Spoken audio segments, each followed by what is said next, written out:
All of the content in this video is protected by the Copyright Act of 1976. The intention of this video is to report and criticize the 1980s game show Just Like Mom, which was broadcasted publicly and then rerun 30 years later. This video covers content that may be perceived as shocking and insensitive, but it is necessary to discuss for educational and documentary purposes. You look like a young lady who likes to give lots of hugs and kisses out, do you? You're both very pretty.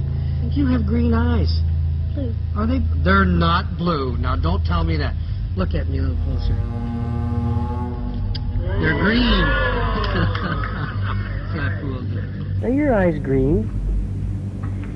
Boy, are they ever pretty. Wow. Did many boys comment on your eyes?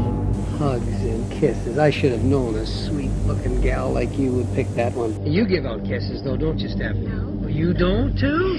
All right. What, you like hugging and kissing? No kisses. Can I have a little kiss, please? Oh, You got any boyfriends? Yeah, one. One boyfriend? What do you do when you're alone together? What do you do too? we have so much fun with 6-year-olds on this show. Heck, you don't have to be afraid of us.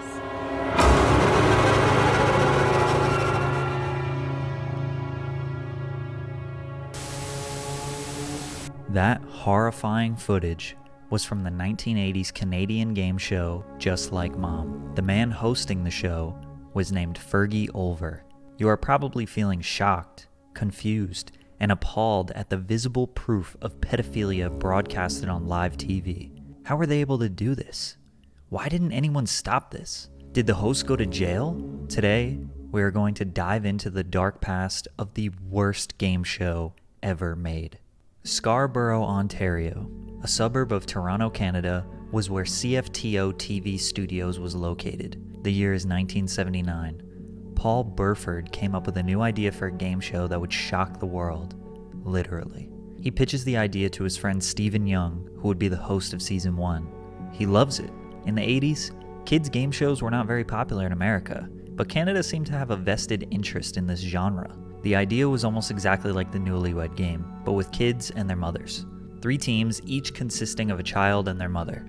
The children are asked 2 questions while the moms are backstage. They give an answer, then the mom comes on the stage and is asked the same question. Each team gets points when their answers match. Then they have a bake-off, where the kids are given some ingredients to bake something in 60 seconds. The mothers get a taste test of each one and have to guess which one their child baked. If they fleshed out this part of the game show, it would actually be a fun idea. Maybe give the kids more ingredients, more time to explain what ingredients they're using and why. For example, this one mother knew it was her daughter's creation because it had a lot of cherries in it. You win the show! Congratulations! And why did you take number 3? Because it had the most cherries in it. It had the most cherries in. Whoever has the most points at the end gets to spin the prize wheel full of cheap sponsored items with hopes of winning a trip to Disneyland. Season 1 was hosted by Stephen Young and Catherine Swing. Stephen was a lot less creepy than Fergie, but still had some questionable tendencies. Catherine was elected as Miss Canada in 1978. She was an actress and TV personality. In the beginning of each episode, the kids would run up to the host as he demands a hug and kiss. Here, give me 5, Trevor. Had a guy, baseball player, turn around, bow. Oh. A little kiss, give me a little kiss before the bow. Okay, little bow. Oh, that's nice. However, for the remainder of the show, at least the ones I could find on the internet, he seems to give the children a little bit more space, isn't always trying to touch them, and just focuses on the game. Stephen left the show after season 1. Nobody knows why. Season 2 is when Canadians all over the country would be introduced to Fergie Olver. Fergie was Catherine Swing's husband. They even had 2 children together. Olver was from Moose Jaw, Saskatchewan, Canada. He played minor league baseball in the semi-pro Western Baseball League. From there, he would transition into broadcasting. Once he landed a job at CFTO, he spent the remainder of his broadcasting career with the Toronto Blue Jays, where he was loved and respected, famous for his catchphrase, "How about those Blue Jays?" Fergie's whole life revolved around baseball. That's where his expertise was. Sure, he did some commercials here and there, but his only other job was this random game show for children. When he took over for season 2 on Just Like Mom, things changed a lot.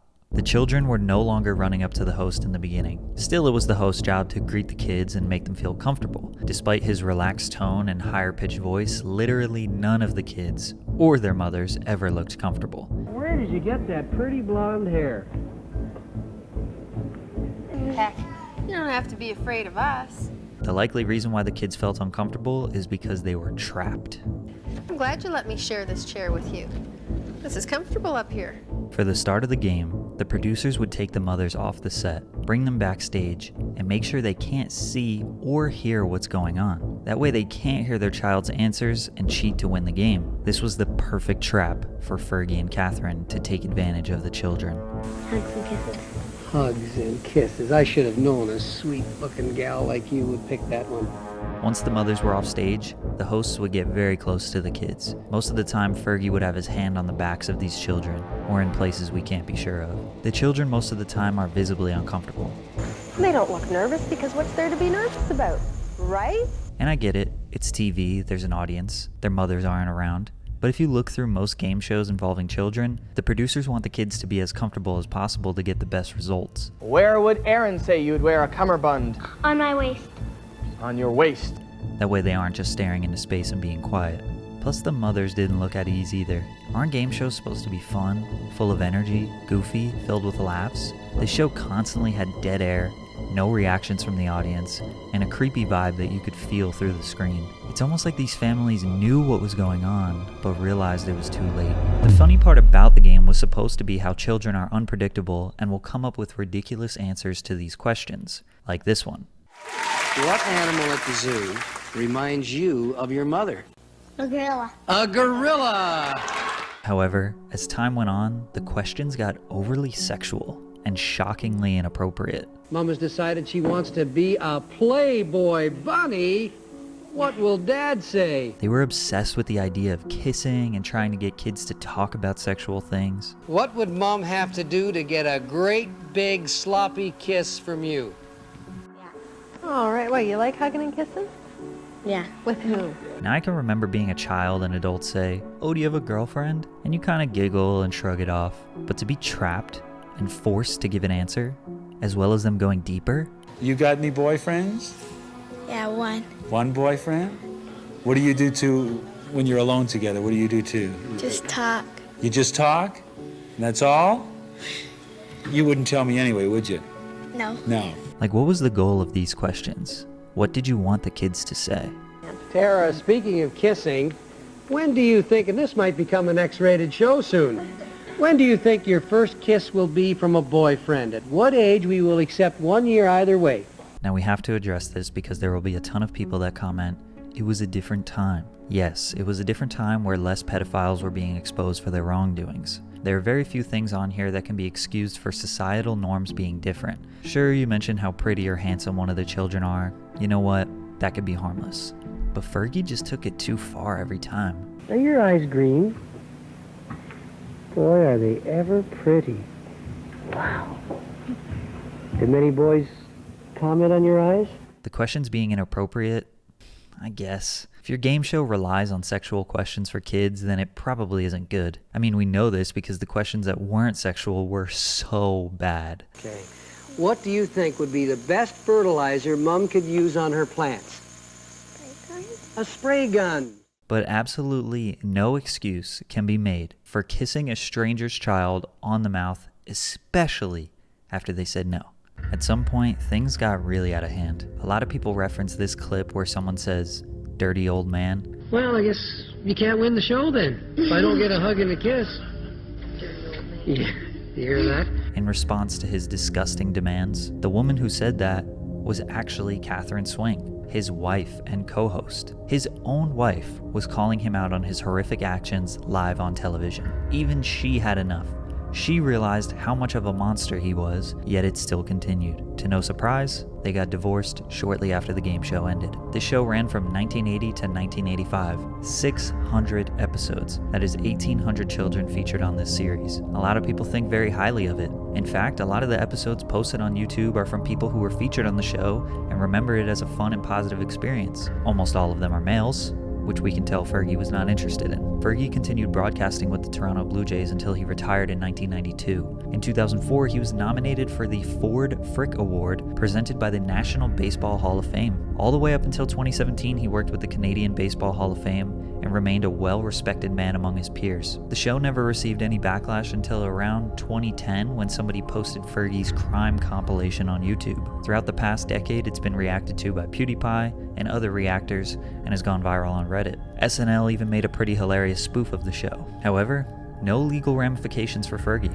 Nobody has spoken out. None of these kids have come forward to talk about it. There really isn't much information online about Fergie Olver in general. The only thing I could find was actually someone defending his actions. I was kitchen manager on Just Like Mom. Somebody did a clever editing job on a YouTube awful. video that has basically destroyed the man's reputation. Yeah, it's awful. I mean, Fergie was nothing like that. He was friendly. He was warm. He's loving. No, I mean, that is not what they made out of that. I was shocked. And believe me, I would have, reported it. I mean, I think when I was working there, I was like 20, or early 20s.